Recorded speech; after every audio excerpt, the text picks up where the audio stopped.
जय मसीह सभी को। और आप लोग कैसे हैं? उम्मीद करते हैं आप सभी लोग अपने अपने स्थानों पर परमेश्वर की आशीषों में होंगे, बेहतरी से होंगे। तो भाई बहनों, आज का जो सब्जेक्ट है, आज का विषय है जो हम लेकर हाजिर हुए हैं, वो एक गवाही है जो मैं आज आपको बताऊंगा, जो हमारे सामने की ही एक घटना है, जो एक गवाही है जिसको लेकर मैं आपके सामने आज हाजिर हुआ हूं। तो आज मैं आपको बताना चाहता हूं कि परमेश्वर यीशु मसीह हमारी जिंदगी में कितने बड़े बड़े कार्य करते हैं। अगर हमारा विश्वास सच्चा है, अगर हमारा विश्वास पक्का है खुदावन यीशु मसीह के ऊपर, तो हमारी जिंदगी में आश्चर्यचकित कार्य होते हैं, हैरान करने वाले कार्य हमारी जिंदगी में होते हैं। लोग देखते हैं वो भी हैरान हो जाते हैं और उनको पता चलता है कि वाकई में जो जिसको ये मानते हैं, जिसको ये लोग मानते हैं, वो सच्चा खुदा है, वो जीवित खुदा है। और वो खुदा है यीशु मसीह, जो मिसालें बना देता है, जो बड़ी बड़ी मिसालें खड़ी कर देता है लोगों को दिखाने के लिए अपनी महिमा। तो भाई बहनों, ये गवाही है, ये हाल फिलहाल की गवाही है जो मैं आपके सामने लेकर हाजिर हुआ हूं। नवंबर के महीने की ये गवाही है, 2 महीने पहले, अभी 2024 चल रहा है, 2023 नवंबर की ये घटना है। एक भाई है जिसका नाम है राजू, वो हमारे पड़ोस में रहता है वो भाई। तो भाई बहनों, हुआ क्या, ये जो राजू है ये लगभग होगा कोई 32-33 साल का होगा। तो इसकी जो संगत है, इसकी जो संगति है, वो ऐसे लोगों के साथ में जो नशा करते हैं, जो नशे में लिप्त रहते हैं। जैसी रात हो जाती है तो ये नशे में चले जाते हैं। किसी भी तरह का नशा हो, चाहे वो आप समझ सकते हैं, वो किसी भी तरह का नशा ये लोग करते हैं। रात को देर रात से फिर घर आना, 10 बजे, 11 बजे, 11:30 बजे घर आना, तो ऐसा चल रहा था।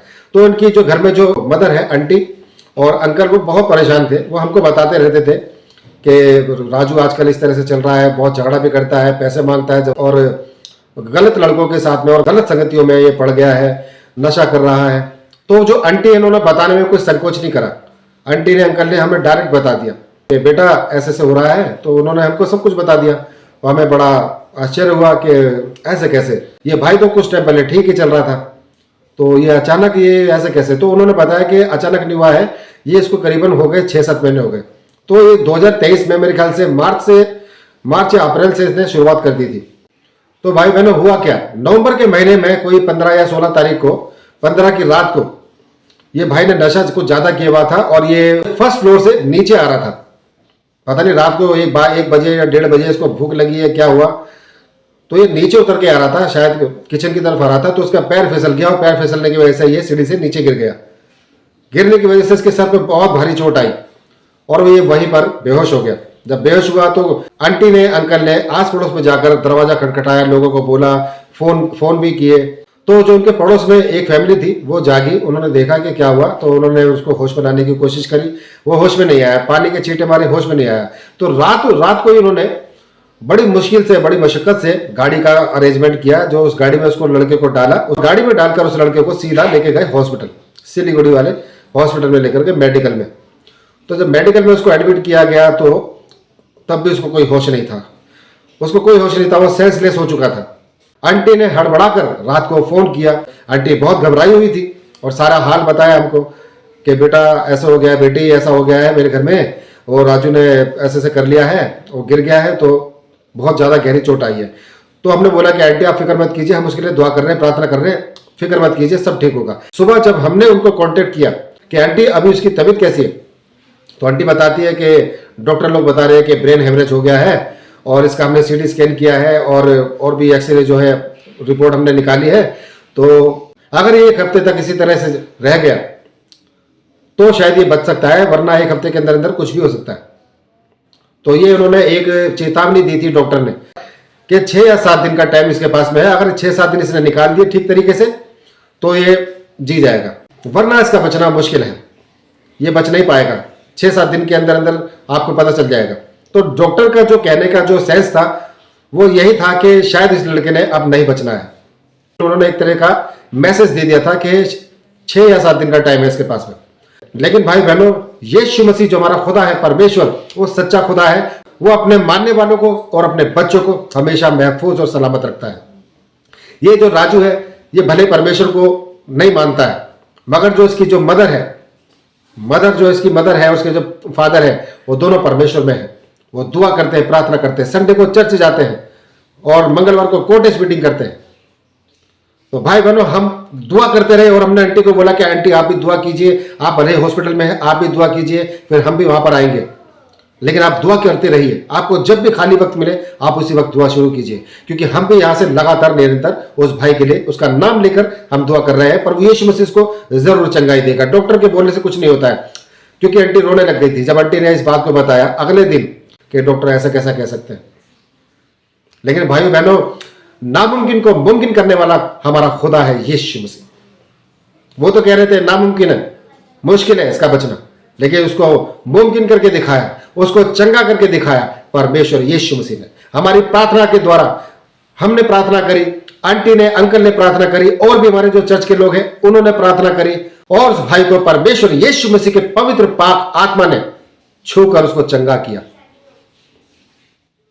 तो भाई बहनों, ये बहुत बड़ा अद्भुत कार्य उसकी जिंदगी में हुआ है, जो आज गवाही बनकर हमारे सामने खड़ा हुआ है। तो भाई बहनों, आज वो लड़का, वो राजू, वो पूरी तरह से तंदुरुस्त है, बेहतर है, आज वो सब कुछ करता है। तो भाई बहनों, ऐसा है हमारा खुदा। जहां डॉक्टर ने कहा था इसके बचने की उम्मीद बहुत कम है, और अगर बच गया तो ये सेंसलेस हो जाएगा या कोमा में जाएगा, इस तरह की बातें सुनने को मिल रही थी, या कोई पार्ट इसका खराब हो सकता है। नहीं भाई बहनों, पूरी तरह से भला चंगा हो चुका है सिर्फ 1 हफ्ते के अंदर अंदर। तो भाई बहनों, ऐसा है हमारा खुदा, ऐसा है प्रभु यीशु मसीह। अगर आप उससे दुआ करते हैं, प्रार्थना करते हैं, मिन्नत करते हैं, तो आपकी दुआ को, प्रार्थना को सुनता है। आपका विश्वास पूरा होना चाहिए, आपको प्रार्थना में बने रहना चाहिए, आपको सच्चे पक्के कलामातों को पढ़ना है जो सिर्फ पवित्र बाइबल में है। अगर आप परमेश्वर यीशु मसीह के पीछे चलते हैं, आपके घर में अगर कोई भी जो प्रभु यीशु मसीह को नहीं जानता है, नहीं मानता है, उसको भी प्रभु यीशु मसीह बचा लेता है, जैसे इस भाई को बचाया। तो भाई बहनों, ये बहुत ही बड़ी और बहुत खूबसूरत गवाही है जो मैं आपके सामने लेकर हाजिर हुआ हूं। आज जब उस भाई को देखते हैं तो हम बड़े खुश होते हैं, बड़ा अच्छा लगता है, और हिम्मत आती है, और ज्यादा हमारा विश्वास यीशु मसीह में, हमारे पिता खुदावंद में बढ़ता चला जाता है। हर एक विश्वासी इस वचन के द्वारा अपने जीवन में बड़े बड़े कार्य होते देखता है, जैसे हमने देखा है। तो भाई बहनों, परमेश्वर ने, यीशु मसीह ने हमारी जिंदगी के अंदर भी, हमारी न्यूजीलैंड जिंदगी के अंदर भी बहुत बड़े बड़े अद्भुत कार्य किए हैं, जिनकी गवाही हम आपको पहले भी दे चुके हैं। इसलिए भाई बहनों, हम आपसे इल्तिजा करते हैं, रिक्वेस्ट करते हैं, मिन्नत करते हैं आपसे, आप प्रभु यीशु मसीह में आइए, प्रभु यीशु मसीह की बुलाहट को समझिए। यीशु मसीह आपको प्यार करता है, आपको बुलाता है, आपको पुकारता है, आपको जीवन देना चाहता है। यीशु मसीह चाहता है कि आप अनंत जीवन पाओ। अनंत जीवन मतलब ये जीवन खत्म होने के बाद में आप वो स्थान पाओ जहां पर यीशु मसीह आपको देखना चाहता है, अपने साथ, अपनी प्रजा के साथ, उस स्वर्ग में।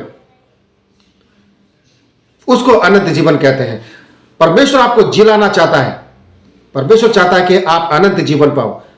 तो हमने जीना है, हमने मरना नहीं है। ये देह त्यागने के बाद उसको मरना नहीं कहते हैं। इस देह के बाद अगर आप नरक में डाले गए, उसको मरना कहते हैं। वो दूसरी मृत्यु है जो सबसे खतरनाक है। उस नरक की आग से, उस भयंकर मृत्यु से परमेश्वर यीशु मसीह आप लोगों को, हम लोगों को, हम सब लोगों को बचाना चाहता है। परमेश्वर कहता है, हे थके मांदो और बोझ से दबे लोगों, मेरे पास आओ, मैं तुम्हें विश्राम और शांति दूंगा।